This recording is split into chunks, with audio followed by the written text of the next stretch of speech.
I have an interview to discuss Edison and what he did in Ellicott City, Maryland. And so, what you're about to see is me speaking with the reporter, and let's In go progress. Okay, so I know we did this last time, but just to start off, can you say and spell out your name for us? Yes, my name's Alicia Armstrong. You are Edison's younger sister. Correct. Okay. So I wanted to just start off with, what do you remember about Edison? What do you think people should know about him? Yeah, so Edison is the life of the party. He doesn't know any strangers. He can walk into any room and just get to know somebody quickly. I would like to say he has the gift of gab. He's funny, he's relatable, and it really shows through, his personality. And I think it comes from his upbringing. I would be remiss if I didn't mention our mother. She was a single parent. And she raised us to just be, confident and sure of ourselves and to give. We always saw her giving to others, whether it's family, friends, people on the street. She just had a giving heart, and Edison displayed that as well. And so, yeah, that's who Edison is. He was a really giving person. He always thought of other people. Yes, he would give his last. He would give the shirt off of his back. Like, if somebody was in need, he would do that regardless of the connection that you guys have, whether it's a stranger, a best friend, a family, whoever. If you were in need, Edison knew about it. He would find any way to help. Yeah, and that's sort of, what we're talking about today, because that's how he ended up losing his life. He saw someone in need. Knowing that is the way that he went out, how does that make you feel? I understand that, the world see him as a hero, which he is. I don't ever want to take away from what he did.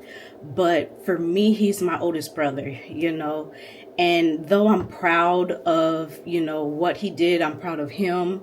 Obviously love him. I'm still grieving my older brother. The world, they have heroes, and sometimes heroes come and go in their eyes, or the next person now becomes the hero, and now everybody's talking about that person. Whereas I'm always thinking about Edison. I'm always, talking about Edison, trying to bring some light to who he is, what he did, and what he means to me. And so, though, like I said, I'm not surprised by his actions, I guess I can say, but I am still grieving a older brother. Yeah, 8 years, and does it feel like that long of time has passed? No, I don't think grieving gets easier. They say like, oh, time heals all, but it doesn't. It just, you're able to manage maybe a little differently. But even now, there are times when I'm talking about him and I can't even get through a sentence. There are times where I'm able to talk about him and, I'm able to find the laughing moments and able to just to bring some light to it. But there's always triggers that occur. I was in the military at the time that it happened. So I, was fortunate enough to be able to be in the detail of the honor guard and present our mother with his flag. And so just triggers of, taps playing or active duty funerals, water. Like I can't even count how many times I've watched a movie or a TV show and, the victim is a drowned victim. And that just sparks up a thought process in my head. And now I'm on this, downward spiral. And so, yeah, it doesn't get easier. I don't even know how to, I guess, manage. Well, I would say my faith. And that's another thing that, our mother kind of instilled in us is our faith for Jesus Christ. We're Christians. We're believers and followers of Jesus Christ. And so that really gets me through. And therapy, but other than that, like, grieving just is there. It's not going to go away. Right. It's always there. It's always there. So I wanted to ask you if you're comfortable with going into detail. So I know that Edison was living here in Maryland, and I don't believe anyone else in the family was. How did you find out what had happened? Yeah, so we did actually have some family members living there. I had an aunt, some cousins, that was living in Maryland. I have family all over. We come from a military background. So there's some in Virginia, DC as well. So the way that we found out, my mother, living in North Carolina, she wanted to take a sister's trip. Because we have family in Maryland, some of the sisters went and traveled to Maryland for a sister's trip with my grandmother. And I literally remember her calling me the day before. So the incident happened on Sunday. Saturday, she called me, and was just telling me about her trip. And then, of course, Edison was there because Edison lives there. And you have to kind of bear with me, you guys. I kind of use present tense, so I'm kind of struggling in that area. So if I just say present tense, just bear with me. But so she calls me, and he's on the phone. So we're talking, we're catching up. Didn't really think anything more of it. And had I known what I know now, I would have honored and treasured that conversation a little more. Because I can't even tell you what we talked about. It's just the normal standard of, just catching up, whatever was going on during that time. But it just didn't stick with me knowing now what I know. And so then the next day is when it happened. And like I said, I was in the military at the time. I was in honor guard, actually. And so honor guard, is the ones that folds the flags at funerals.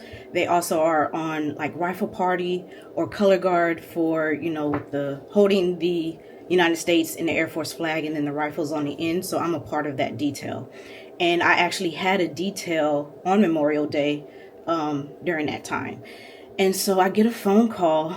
I remember I was in our training room, and I get a phone call from one of his best friends, and he's telling me, like, hey, just wanted to let you know that Edison is missing. And so it's strange because I just talked to Edison, the other day. How does a grown person, or a grown man get missing? So what's going on? So I didn't really think, anything of it. I was like, oh, okay, well, they'll probably just find him. And then, as time went on, that's when I started to realize like, oh, this is very serious. And I remember that like it took 2 days to actually find him. And he was found in a whole nother county. And before that we had like I said, our family was there because they did the sister's trip. My mom just saw him. So everybody is, and even the community was out searching for him, which I'm very grateful and thankful for, or our family is. So everybody's searching for him. And so I'm doing details, for honor guard and just trying to, find some hope and light. And then I remember, his best friend calls me again. And I ran into the bathroom because I'm like wanting to know what's going on, what's the status. And, that's when he told me the status of my brother. And I was shocked. I was confused. I'm in Idaho, so I'm very, very far from Maryland. And so it was just very, devastating. And I know that I wanted to be the one to tell my mother or our mother.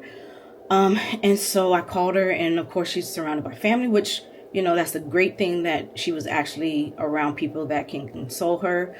But I just remember when I did tell her like the scream that, she screamed, it's not going to leave me, that sound. And so, yeah, it just, from there, everything just started,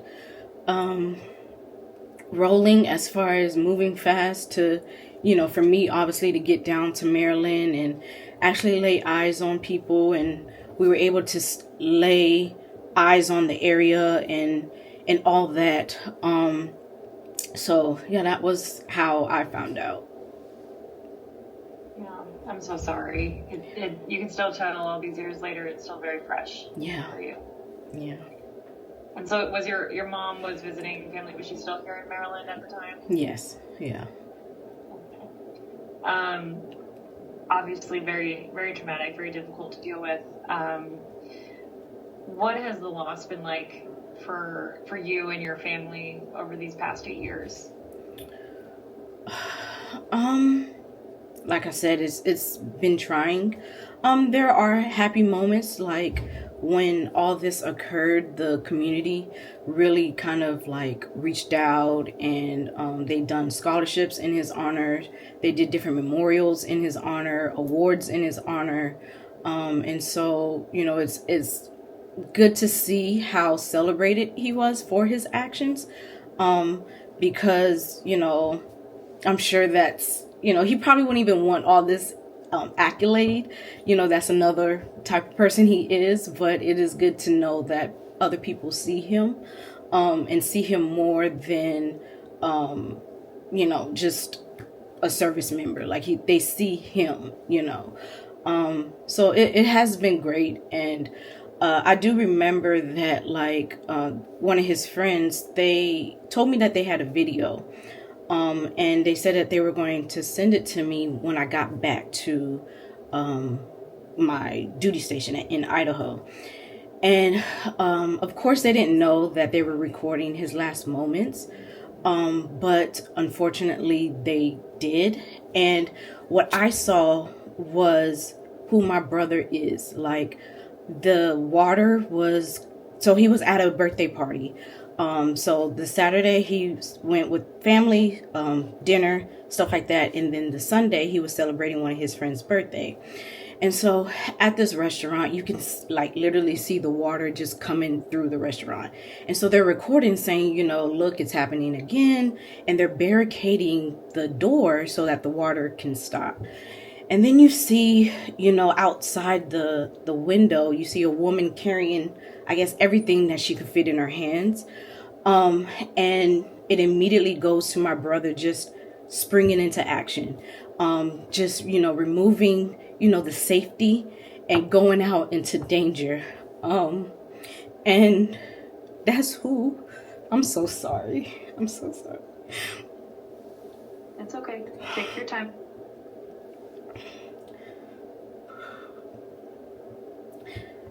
I'm so sorry.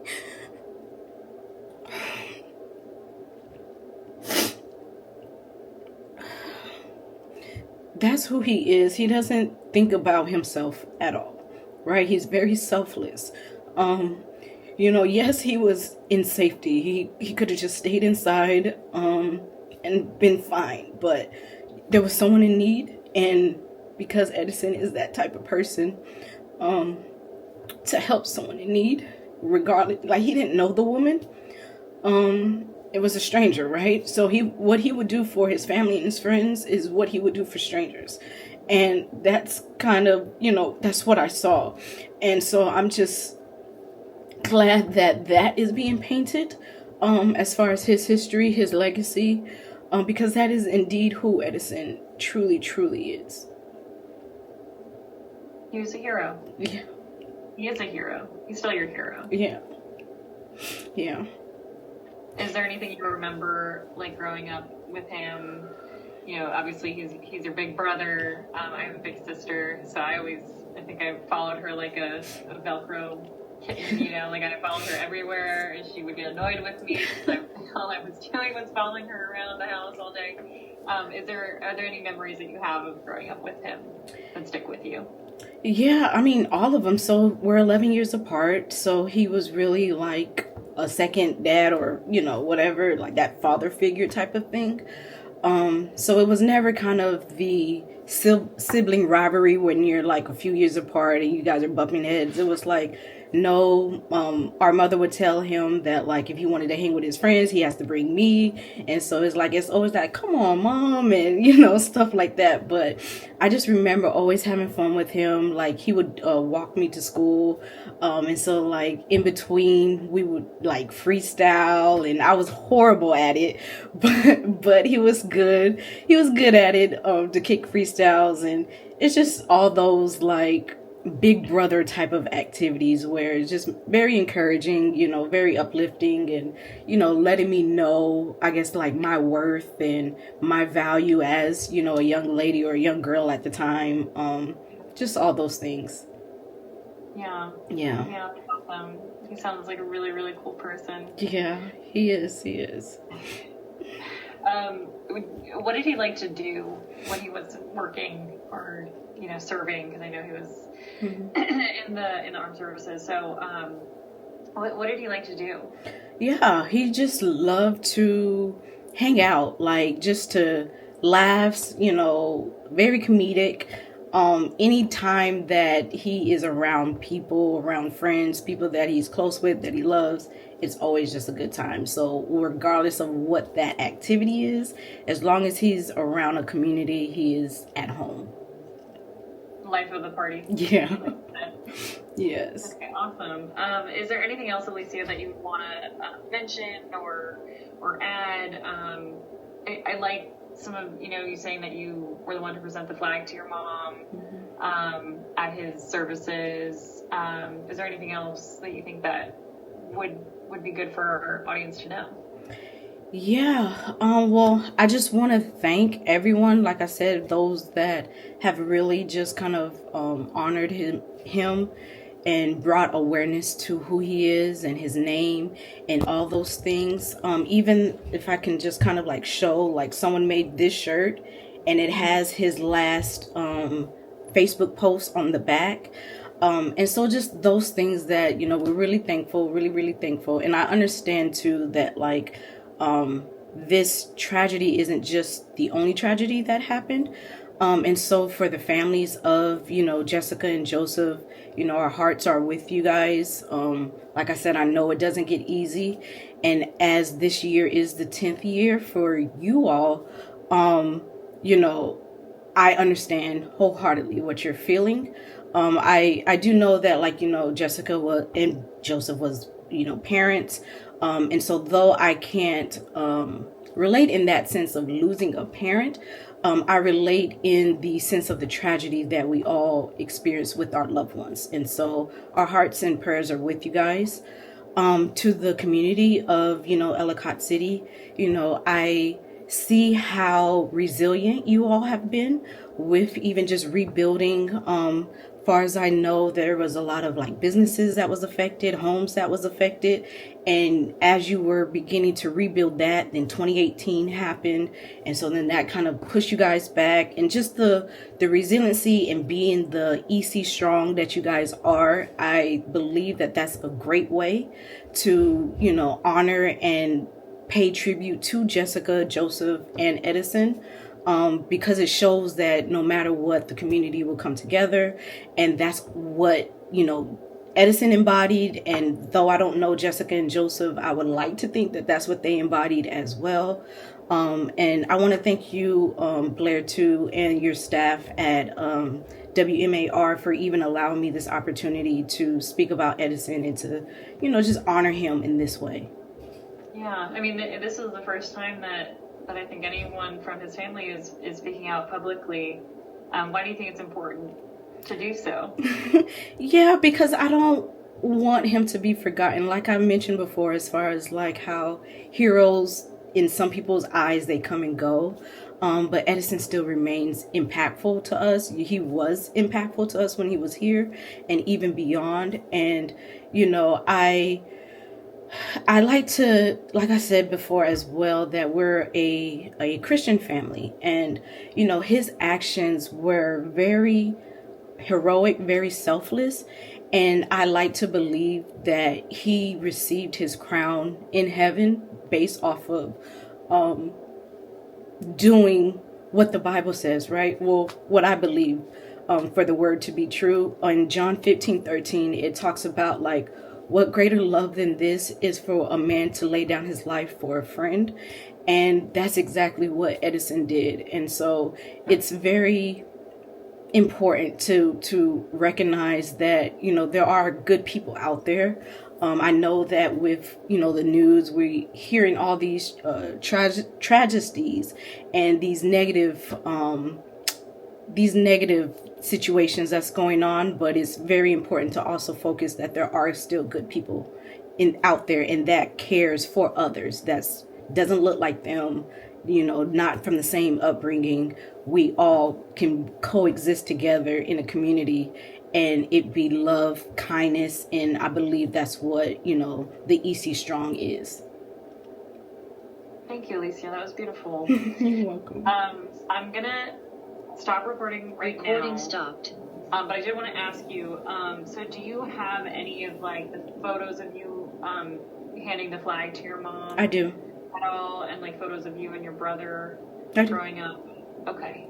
It doesn't have to be today. Okay. I would just maybe ask like by the end of the week if Okay. you could try just email them to me. Okay. Text both works, but email usually works a little bit better. And then, so I wanted to ask you this, but there's no pressure here if you don't want to give this video over. I don't know if we have that video that you were shared with by his friends of him going out to rescue her. Is that something that you would be comfortable with us using, or is that something that we're not going to use? Okay. Totally understand. I just wanted to, since you mentioned it, wanted to ask, but I understand that that's not what you want to focus on. So thank you so much for talking again. Thank you. Mom, I said hi, and tell her I love her, as she always tells folks she talks to, which is really sweet. Okay. Thank you. Yeah. Okay. Take care. Bye. Bye. Didn't expect to cry. Didn't expect to do all those things. I hope that I was able to shed more light on who he is and just bring that awareness for him.